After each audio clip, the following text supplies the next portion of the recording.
ये शहर मेरी फैमिली का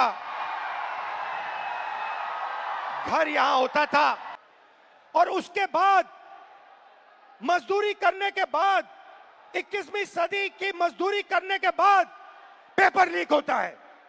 आप हो, आप भारत की शक्ति हो, भारत की शान हो, भारत की स्ट्रेंथ हो। ये कह रहा है कि शिक्षा लेने के लिए मुझे ब्लिंकिट में बंधुआ मजदूर जैसे काम करना पड़ा और कोई अमीर बच्चा, अमीर परिवार पेपर खरीद के मेरे फ्यूचर को खत्म करता है। The voice of youth, Shri Rahul Gandhi ji, everybody!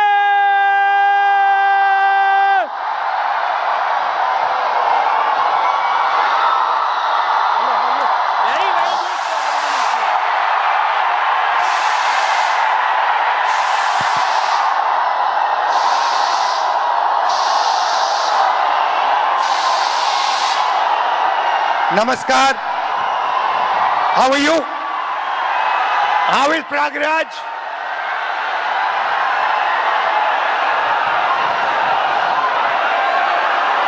Thank you for this wonderful welcome. Thank you for this love and affection. ये शहर मेरी फैमिली का घर यहां होता था, तो यहां आकर मुझे बहुत खुशी होती है। ये नॉलेज का सेंटर भी हुआ करता था। एक ऐसा टाइम था when Allahabad University was one of the best universities in the country.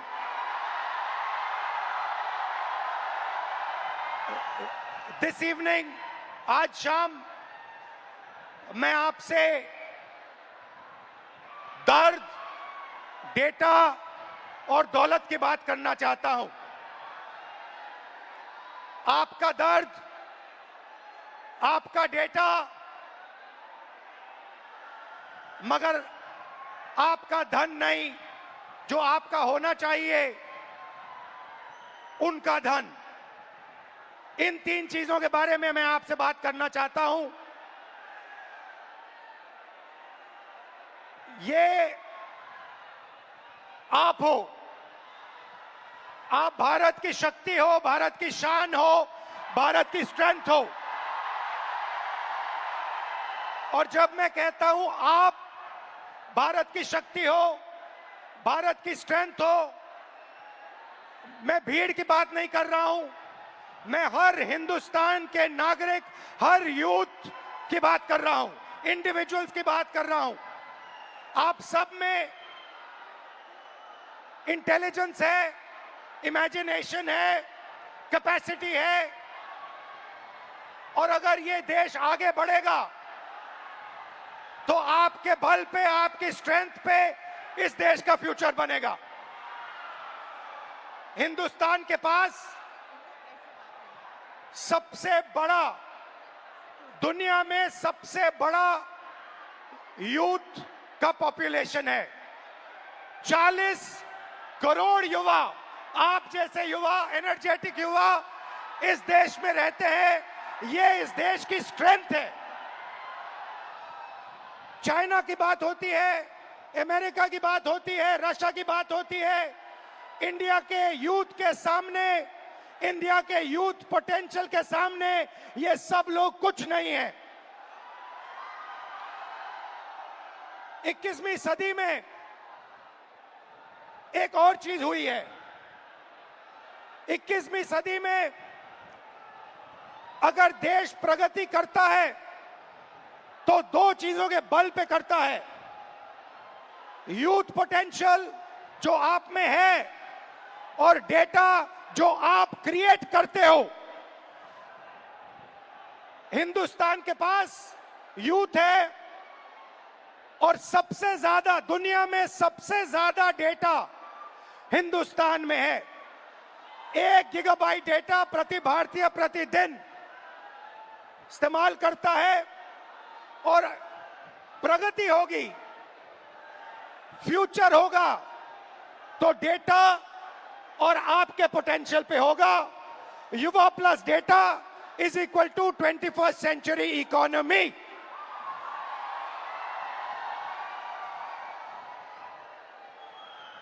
Brothers and sisters, media में एआई की बात होती है। Everybody speaks about AI, but I want to make one thing very clear, and ये आपको समझना चाहिए। आपके डेटा के बिना एआई का कोई मतलब नहीं है। अगर एआई बनता है तो आपके डेटा के बेसिस पे बनता है। 20वीं सदी में पेट्रोल और पेट्रोल इंजन देश को बनाता था। अगर 20वीं सदी में मैं आपके पास आता और आपसे कहता देखिए मैं आपको पेट्रोल इंजन दे रहा हूं मगर आपको पेट्रोल नहीं दूंगा, आप मुझे कहते इस पेट्रोल इंजन से मेरा कुछ नहीं होने वाला है। वैसे ही 21वीं सदी में डेटा से ही एआई बनता है। डेटा से आप एआई बना सकते हो मगर एआई से आप डेटा पैदा नहीं कर सकते हो। और ये डेटा हिंदुस्तान का है और आपका है। आप इसको क्रिएट करते हो, ये आप बनाते हो, ये आपका इमेजिनेशन है। ये हिंदुस्तान की पूंजी है, स्ट्रेंथ है, एसेट है। मगर भाई और बहनों, डेटा आपका, यूथ पोटेंशियल आपका, मगर सिस्टम ने आपको चक्रव्यूह में फंसा रखा है। ये आप देखिए, आपको चक्रव्यूह में फंसा रखा है। भविष्य की बात करें, आप एजुकेशन लेते हो, लाखों करोड़ रुपए आपके परिवारों से लिया जाता है। इंजीनियरिंग, मेडिकल, पोस्ट ग्रेजुएट, जो भी आप पढ़ाई करते हो, आपके परिवारों से, आपके जेब से पैसा छीना जाता है, लाखों करोड़ रुपए लिए जाते हैं और फिर आपको एक सर्टिफिकेट दिया जाता है। आपको कहा जाता है कि हाँ, आपको एजुकेशन सर्टिफिकेट मिल गया, बीए मिल गया, एमए मिल गया, एमएससी मिल गया, मगर इस सर्टिफिकेट का कोई मतलब नहीं है आज हिंदुस्तान में, क्योंकि यह सर्टिफिकेट आपको रोजगार नहीं दे सकता है। चाहे आप कुछ भी करें, यह सर्टिफिकेट हिंदुस्तान में आपको रोजगार नहीं देता है। आंकड़ा मैं आपको देता हूं, 1000 युवाओं में से सिर्फ 12 युवाओं को परमानेंट नौकरी मिलती है। जहां तक डेटा की बात है, आपका डेटा छीन लिया जाता है। बड़ी बड़ी कंपनीज को, जियो को, अदानी को, फेसबुक, गूगल को आपका डेटा दिया जाता है और आपको फंसाया जाता है। आपको कहा जाता है जितनी भी आपको रील्स देखनी है, जितने आपको व्हाट्सएप मैसेजेस भेजने हैं, जितना आप इंस्टाग्राम पे देखना चाहते हो, रील्स बनाना चाहते हो, आप बनाओ। भाई और बहनों, ये 21वीं सदी का नशा है।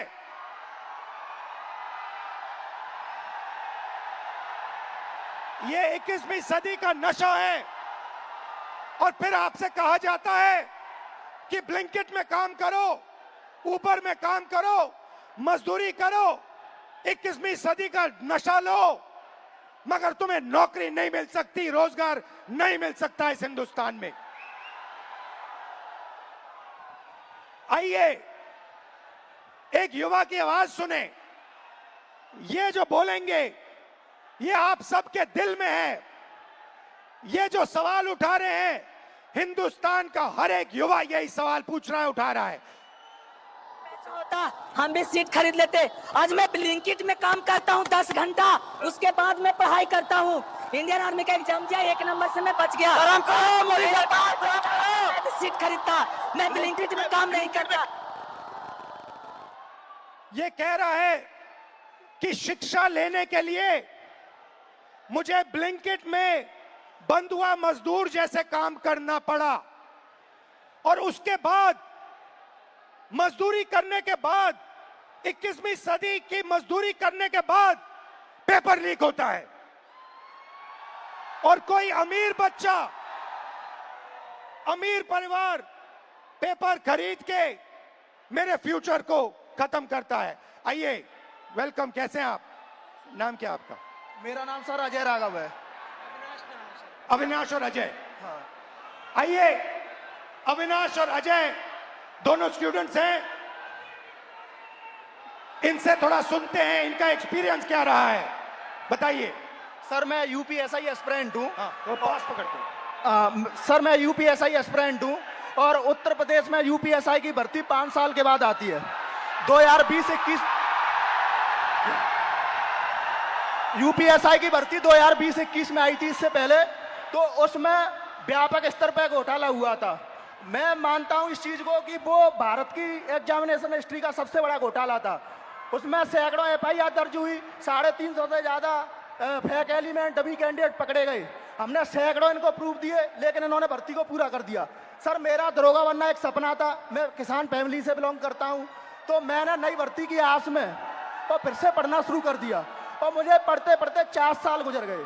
सर 2025 में फिर यूपीएसआई की भर्ती आई और ये चीजें 2025 में भी देखने के लिए मिली।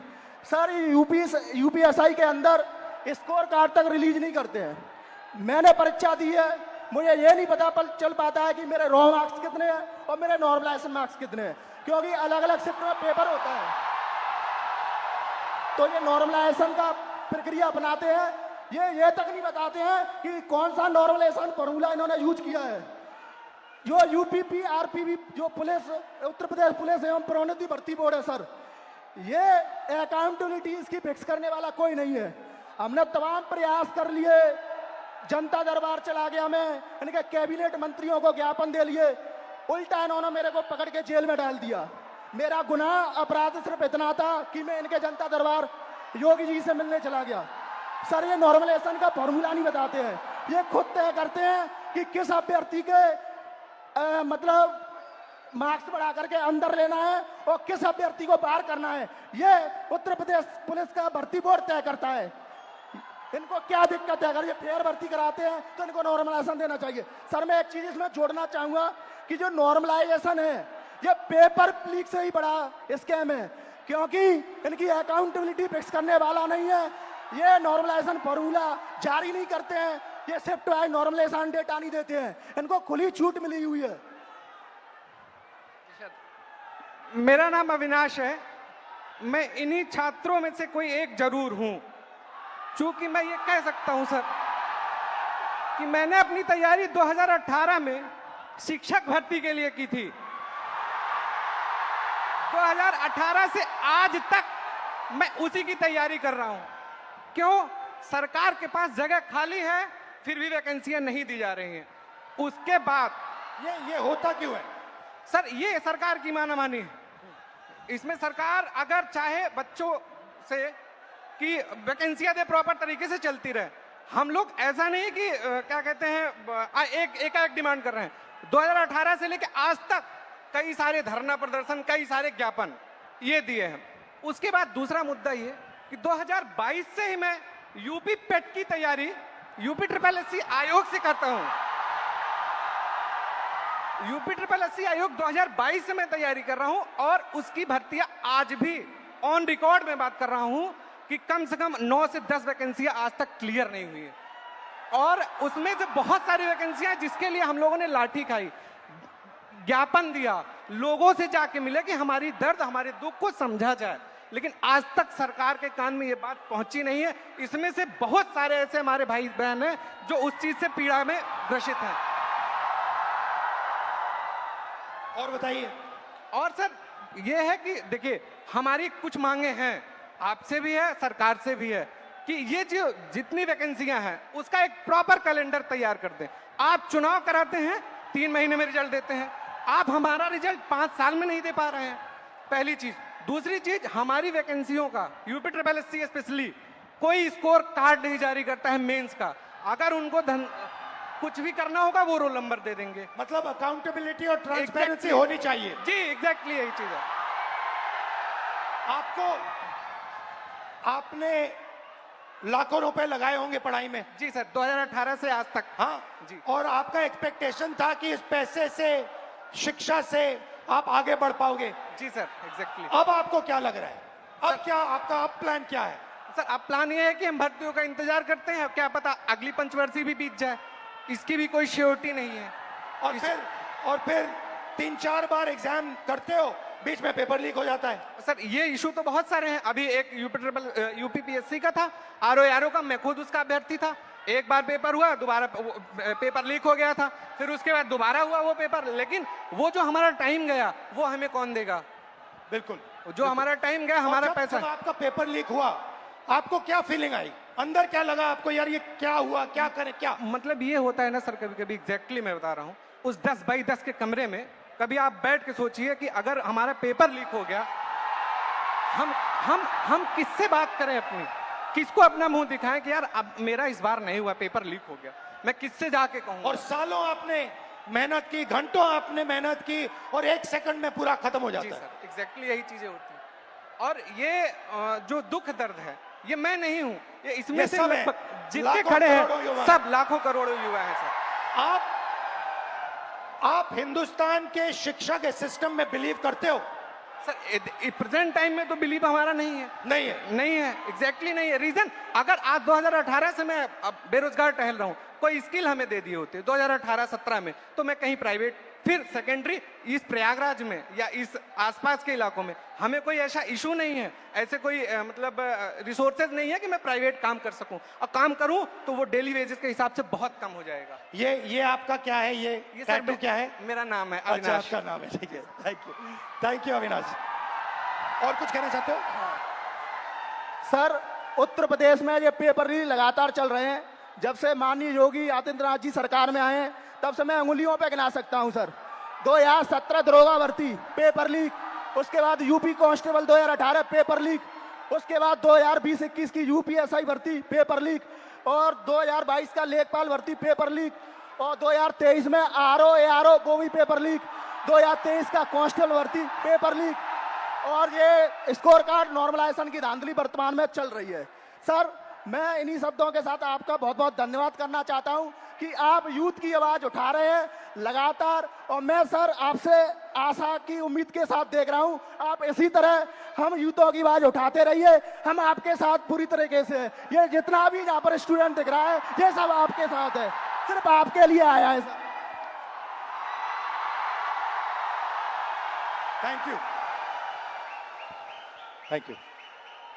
तो आपने सुनी उत्तर प्रदेश के स्टूडेंट्स की आवाज। अब प्रॉब्लम क्या है मैं आपको बताता हूं।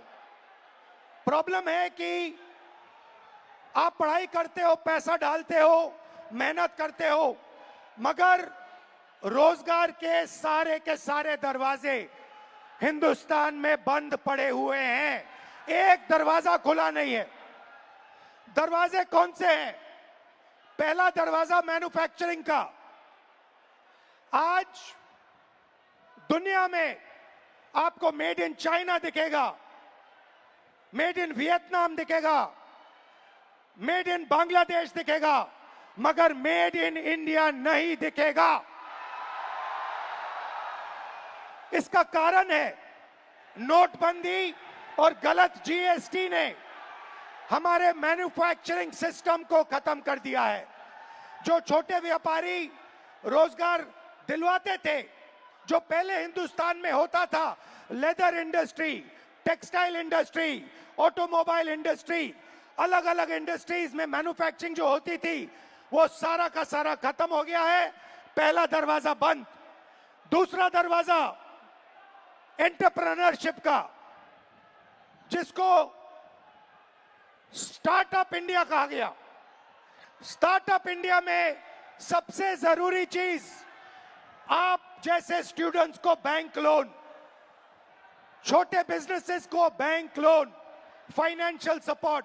भाई और बहनों, हिंदुस्तान के बैंक्स आप जैसे स्टूडेंट्स को 1 रुपया कभी नहीं देंगे।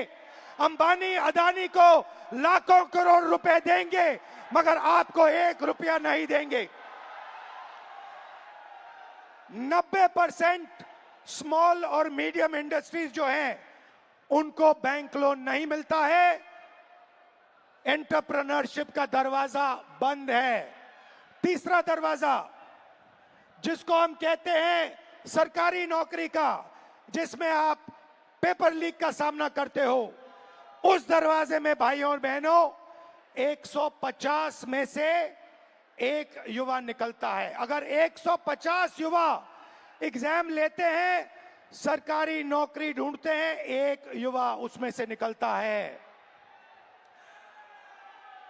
पब्लिक सेक्टर जो पहले 10 साल पहले 14 लाख युवाओं को यह रोजगार देता था, भाइयों और बहनों पब्लिक सेक्टर को प्राइवेटाइज कर दिया गया है। पब्लिक स्कूल्स बंद कर दिए, पब्लिक अस्पताल बंद कर दिए, नवरत्न उठा के बेच दिए, बीएसएनएल बेच दिया, ऐसी कंपनियां बेच दी, पोर्ट्स, एयरपोर्ट्स, सारा का सारा अदानी जी को पकड़ा दिया। इसीलिए पब्लिक सेक्टर बंद है। और आखिरी होप जो आपका था, कॉर्पोरेट जॉब्स,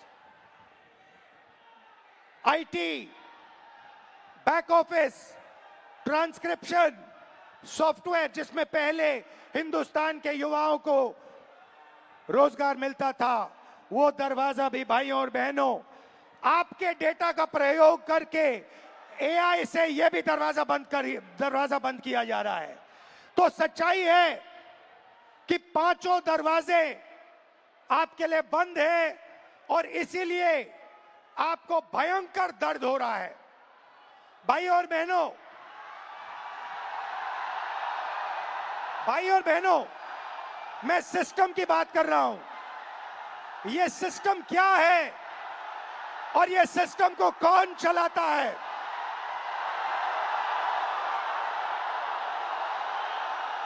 भाइयों और बहनों, डेटा आपका, दर्द आपका, दौलत इनकी।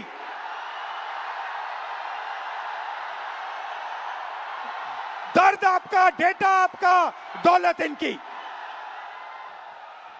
यह सिस्टम है। अंबेडकर जी ने कहा था सोशल, पॉलिटिकल, इकोनॉमिक। ये देखिए, ये है इकोनॉमिक, पैसा, अदानी। इनकी आमदनी 10 साल में 30 गुना बढ़ी है। ये पहले ग्लोबल रिच लिस्ट में 600 नंबर पे हुआ करते थे, 10 साल के अंदर ये दूसरे नंबर पे पहुंच गए। ये पूरे सिस्टम को फाइनेंशियल सपोर्ट देते हैं। बीच में पॉलिटिकल, मोदी जी, अमित शाह जी। बीजेपी का बैलेंस 150 करोड़ रुपए का होता था बैंक में, आज इनका बैंक बैलेंस 10,000 करोड़ रुपए का है। 10,000 करोड़ रुपए का एक पॉलिटिकल पार्टी का बैंक बैलेंस।